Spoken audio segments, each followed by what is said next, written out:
نبی کریم علیہ السلام کے پاس 10 دینار تھے. ویسے تو کائنات ہی میرے نبی کی مٹھی میں ہے، لیکن ظاہری طور پر 10 دینار تھے. حضور ایک دکان پہ گئے، 4 دینار کا حضور نے ایک جوڑا خریدا، کپڑے خریدے. وہ قمیض حضور نے پہنی تو ایک انصاری آگے بڑھ کے عرض کرنے لگے، حضور میرا بڑا دل کر رہا ہے، یہ مجھے نہیں دے دیتے آپ؟ تو حضور خوش ہو گئے. یہ میرے محبوب کا دروازہ ہے کہ جب کوئی مانگتا ہے تو حضور خوش ہو جاتے ہیں. نبی کریم سے مانگا اس شخص نے تو حضور خوش ہو گئے، اور محبوب نے وہ کرتا، وہ کپڑے اتار کے اس انصاری کو عطا کر دیے، اور 4 دینار کے اور خرید لیے، باقی بچے 2 دینار. نبی کریم وہ لے کے نکلے، رخصت ہوئے گھر جانے کے لیے، تو رستے میں خاتون کو روتے ہوئے دیکھا. حضور رک گئے، فرمایا کیوں رو رہی ہو؟ عرض کرنے لگی، یا رسول اللہ صلی اللہ تعالی علیہ وسلم، میں فلاں آدمی کی کنیز ہوں، نوکرانی ہوں، اس نے آٹا لینے بھیجا تھا 2 دینار کا، وہ 2 دینار گم ہو گئے. حضور نے 2 دینار اسے عطا کر دی. وہ دیے تو پھر رو رہی تھی. فرمایا اب کیوں روتی ہو؟ کہنے لگی، یا رسول اللہ ڈرتی ہوں دیر بڑی ہو گئی، اب مار ہی نہ پڑے. تو حضور نے فرمایا چل نہ، میں تیرے ساتھ چلتا ہوں. حضور ان کے گھر گئے، وہ اہل ایمان کا گھر تھا جن کی وہ کنیز تھی. جا کے کہا السلام علیکم، اندر سے جواب ہی نہیں آیا. پھر فرمایا السلام علیکم، کوئی جواب ہی نہیں آیا. محبوب کا طریقہ مبارکہ تھا 3 دفعہ دستک، پھر واپسی. تیسری دفعہ کہا السلام علیکم تو وہ سارے بول پڑے وعلیکم السلام یا رسول اللہ. حضور ماں باپ قربان. تو حضور فرمانے لگے، میں نے پہلے بھی 2 دفعہ سلام لیا، بولا کوئی نہیں. کہا یا رسول اللہ اپنے نصیب تھے نا کہ ہم پہ سلامتیاں بھیج کون رہا ہے، ہم نے سوچا ذرا 3 دفعہ مل جائے سلامتی، ذرا مل جائے نا. حضور سلامتی بھیج رہے ہیں تو آتی رہے نا. تو محبوب کریم علیہ الصلوۃ والسلام فرمانے لگے، یہ تمہاری کنیز وہاں کھڑی رو رہی تھی، اس بیچاری کے 2 دینار گم ہو گئے تھے، اسے دوبارہ سامان لاتے کچھ دیر ہو گئی، اس پر سختی نہ کرنا، مارنا نہ. غلام کہنے لگے، حضور اس خاتون کے قربان جائیں جو ہمارے کریم رسول کو ہم جیسے غریبوں کے گھر تک لے آئی ہے، مارنا کیا، ہم اسے آزاد کرتے ہیں، یہ آزاد ہے اللہ کی رضا کے لیے. یہ دیکھو یہ میرے نبی پاک کا انداز ہے. حضور نکلے تو جناب عبداللہ ابن عمر فرماتے ہیں، رسول کریم فرمانے لگے، شکر ہے اللہ تعالیٰ کا، 10 دینار تھے، ایک انصاری نے بھی قمیض پہن لی، میں نے بھی قمیض پہن لی، اور رب نے ایک کنیز کو آزاد بھی فرما دیا. یہ انداز ہمیں نبی کریم نے دیا ہے. اللہ تبارک و تعالیٰ نے نبی پاک علیہ الصلوۃ والسلام کو اس دور میں مبعوث فرمایا جب چاروں طرف آزمائش تھی، گھٹن تھی، پریشانی تھی، تکلیف تھی، لوگ بہت سخت آزمائش کا شکار تھے. تو ظاہر ہے بڑی جلدی تو انہوں نے ٹھیک ہونا نہیں تھا، بڑی جلدی تو ساری چیزیں بدل نہیں جایا کرتی. تو اللہ تعالیٰ نے پھر اپنے نبی کو بڑی عظیم شان عطا فرمائی. اور ایک مقام پہ قرآن مجید نے ارشاد فرمایا کہ فَبِمَا رَحْمَةٍ مِّنَ اللَّهِ لِنْتَ لَهُمْ. اے محبوب، اللہ کا کیسا فضل ہوا، رب کی کیسی مہربانی ہوئی کہ آپ اپنے غلاموں کے لیے نرم دل ہو گئے. وَلَوْ كُنْتَ فَظًّا غَلِيظَ الْقَلْبِ، اگر آپ تند مزاج ہوتے، سخت دل ہوتے، اگر تند مزاج اور سخت دل ہوتے، لَنْفَضُّوا مِنْ حَوْلِكَ، تو یہ آپ کے گرد سے پریشان ہو کر بکھر جاتے. آپ کے مزاج کے اندر، آپ کی طبیعت کے اندر جو اللہ نے نرمی رکھی ہے، آپ کے دل کے اندر جو دوسروں کے لیے درد رکھا ہے، آپ کی طبیعت کے اندر جو دوسروں کے لیے احساس رکھا ہے. عزیز بھائیو، آپ کو پتہ ہے کہ کسی کا احساس صرف یہ نہیں ہوتا کہ اس کو پیسوں کی ضرورت ہے تو پیسے دے دیے جائے. کسی کا احساس صرف یہی نہیں ہوتا کہ اس شخص کو نوکری کی ضرورت ہے تو اسے نوکری دلا دی جائے. صرف یہی احساس نہیں ہوتا کہ وہ شخص پریشان ہے تو اس کا دکھ سن لیا جائے. یاد رکھیے گا، گمراہ کو رستہ دکھانا بھی بہت بڑی نیکی ہے. جس کا ذہن وسوسوں کا شکار ہو اسے یقین کامل کی طرف لانا یہ بھی بہت بڑی نیکی۔ جب انسان بد خلق ہو جائے، وہ ماں سے بھی سختی سے بات کرے، باپ سے بھی تلخی سے بات کرے، وہ اپنے بال بچوں پر بھی سختی کرے، اس کے لب و لہجے اس طرح کے ہو جائے کہ سب اس سے پریشان ہو، تو اس شخص کو مروت والا بنا دینا، اخلاق والا بنا دینا، اسے اعلیٰ اسلوب والا بنا دینا، یہ بھی اس کے ساتھ بہت بڑا پیار ہے۔ میرے نبی کریم کا کمال پتہ کیا ہے؟ رسول پاک علیہ السلام نے اس طرح کا رنگ دکھایا ہے کہ جو گمراہ تھے نا، وہ دوسروں کو ہدایت کی طرف متوجہ کرنے والے بن گئے، خود نہ تھے جو راہ پر اوروں کے ہادی ہو گئے، جن کی وجہ سے ان کے گھر والے تکلیف کا شکار تھے، آزمائش کا شکار تھے، ان سب کو نبی پاک علیہ السلام نے اپنے اہل خانہ کے ساتھ محبت کرنے والا بنا دیا، اور اس طرح کے انداز حضور نے بتائے، اس طرح کے طور طریقے سکھائے، اس طرح کا نبی پاک علیہ السلام نے لوگوں کو سمجھا دیا، سکھا دیا۔ یعنی ایک شخص نے آ کے عرض کیا، یا رسول اللہ میں جہاد پہ جانا چاہتا ہوں، تو حضور علیہ السلام نے اس سے فرمایا تیرے ماں باپ حیات ہیں؟ یا رسول اللہ ہے۔ فرمایا تو گھر جا کے ان کی خدمت کر، گھر بیٹھے بیٹھے ہی اللہ تجھے جہاد کا ثواب عطا فرمائے۔ تو میں آپ کی خدمت میں عرض کر رہا تھا کہ نبی پاک صلی اللہ تعالی علیہ وسلم نے لوگوں کے رخ ہدایت کی طرف پھیرے، اور یہ حضور کے سینے کا بہت بڑا درد تھا کہ لوگ اللہ والے ہو جائیں، وہ گمراہی سے بچ جائیں، وہ دوزخ سے بچ جائیں، ان کے جو بکھرے ہوئے ذہن ہیں اور جو وسوسے ہیں وہ سارے دور ہو جائیں، ان کی ذہنی تربیت ہو جائے، ان کے لب و لہجے میں حسن آ جائے، کوئی اخلاق سے دور ہے تو اخلاق والا بن جائے۔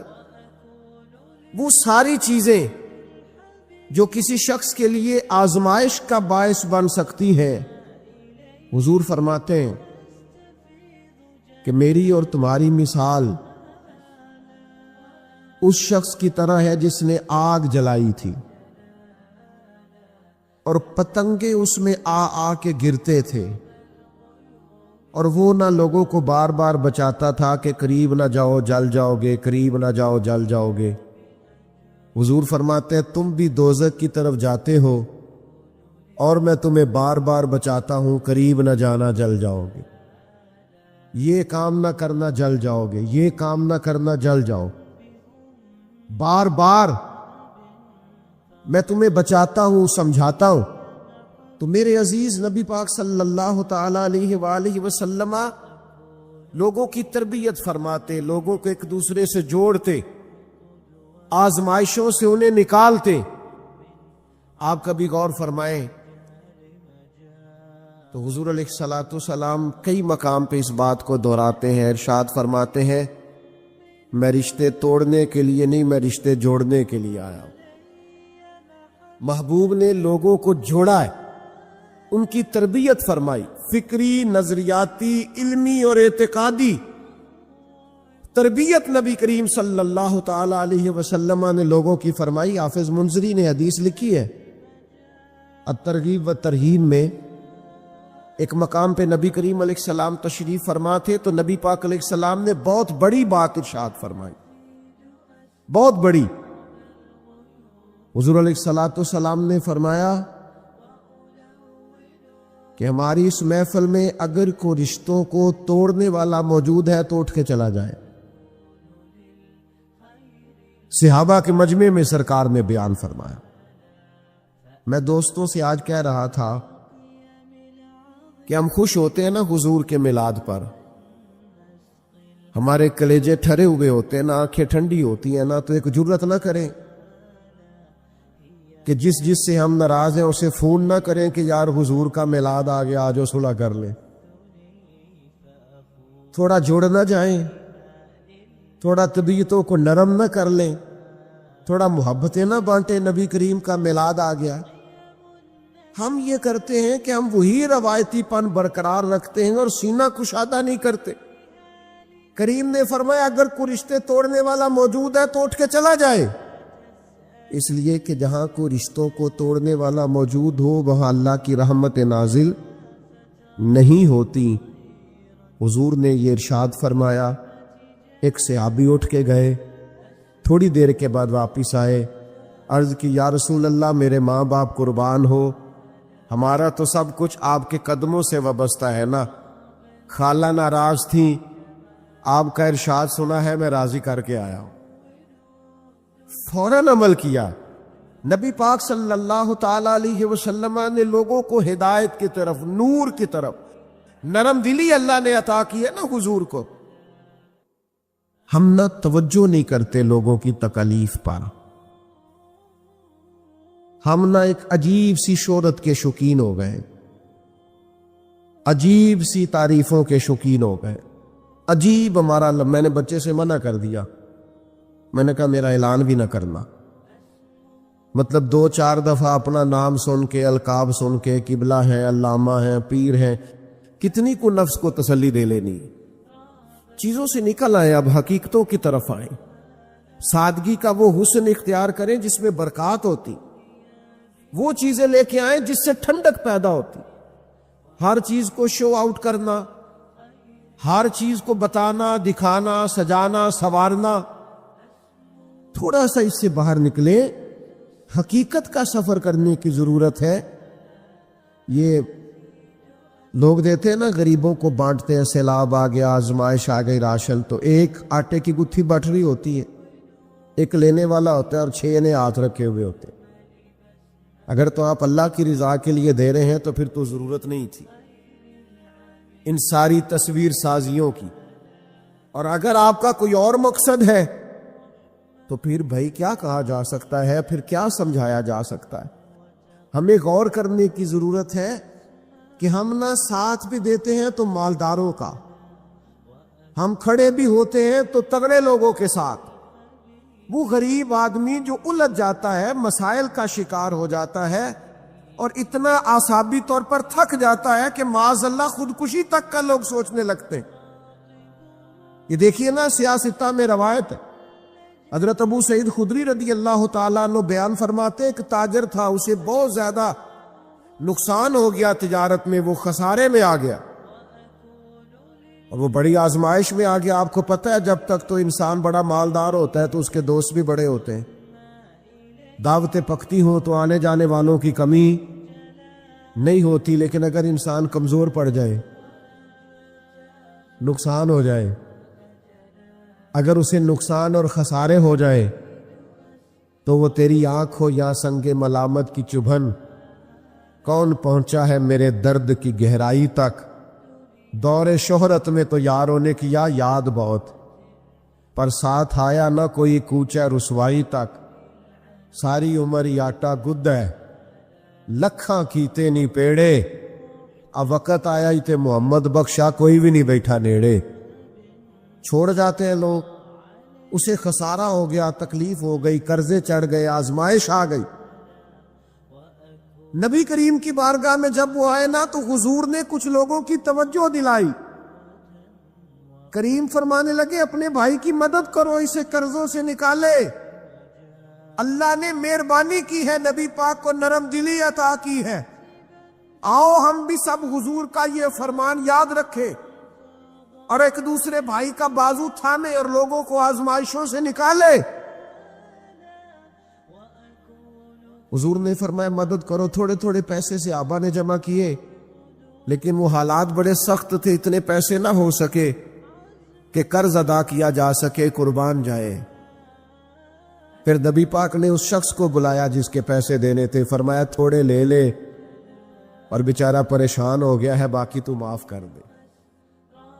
کون ساتھ کھڑا ہوتا ہے؟ بڑے اپنے کہلانے والے، بڑے قریبی کہلانے والے، بڑے دعوے کرنے والے ساتھ چھوڑ جاتے، لیکن نبی پاک کو اللہ نے جو نرم دلی عطا کی، جو سرور کائنات کے سینے میں اللہ نے اپنی مخلوق کے لیے نرمی رکھی ہے۔ ہمارے ہاں نا جب تو کسی سیاسی جماعت کے